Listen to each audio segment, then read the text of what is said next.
Lost Ember, situated in picturesque landscapes of luscious greenery and mountainous terrain, feels like a world of infinite serenity. Inhabited by various animals that roam peacefully throughout the surroundings, Lost Ember's environment suggests an alternate reality where Earth's nature is flourishing, absent of human civilization. But there's a darkness beneath the peace, a story that harbors violence and collective hardship, one that is of a jarring contrast to the world that lies before the player.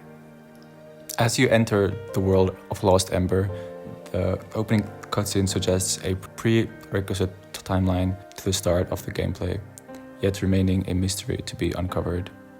The gameplay becomes an unraveling of clues to what really happened, and the interplay between spirituality, innocence, and brutality. This video essay will explore the juxtaposition of innocence and brutality and the contradictory relationship between human nature in Lost Ember. Let's briefly explain how you play. Taking the form of a wolf, you enter the open world of Lost Ember, instructed with controls that provide the basic functions for simulated and passive exploration. As you can see from the photo, these are the controls for the console, and for the PC, it is WASD for directional moving and other corresponding keys. With arguably limited controls, the absence of combat, and the focus on movements, the gameplay draws attention towards the navigation of space and a passive exploration of the surroundings. In relation to the concepts of Ludus and Padilla rules, the game's decision to prioritize the Padilla or interaction rules encourages a playfulness in the terrain that isn't driven by an ulterior motive to win. Without the pressure of an immediate mission or external threat, the gameplay almost encourages a live-in-the-moment type of feel. After being discovered by a spirit guardian who becomes your guide for the game, you traverse the landscapes in search of the City of Light, which is essentially a heaven for souls that have found peace, but your character has not. Throughout your journey, you gradually meet other animal species. Here, the crux of the game is uncovered: the ability to transport into the bodies of neighboring animals that are in the immediate field of vision. Not only this, but each animal species provides their own unique ability and hidden traits that allow for a new perspective.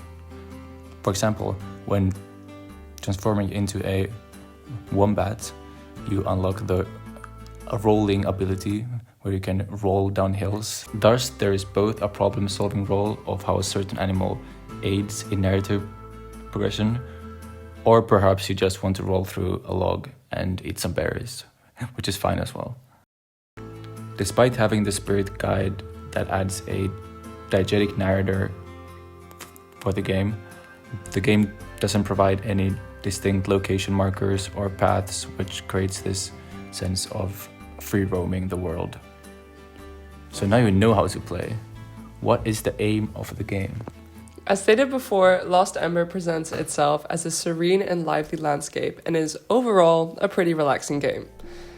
The art style consists of 3D, realistic yet stylized graphics, which adds to this whimsical and inviting nature of the game. I mean, look how pretty and cute everything is.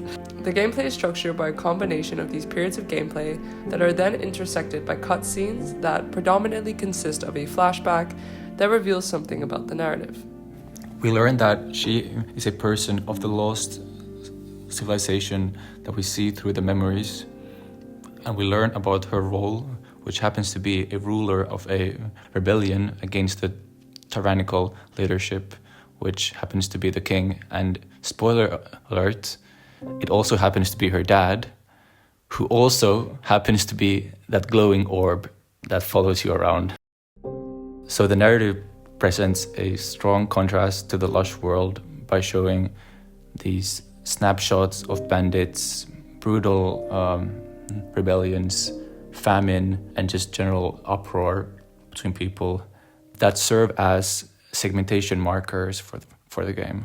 Here the game portrays a distinction between humanity and nature.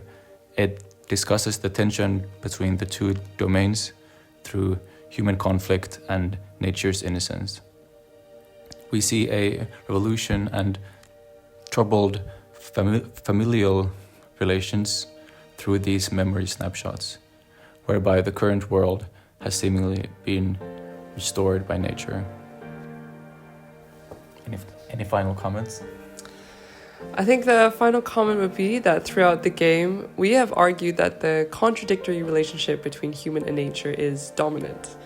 But in the end of the narrative, through the act of forgiveness, the main characters find peace and resolve their differences, implying that balance has once again been restored in the world.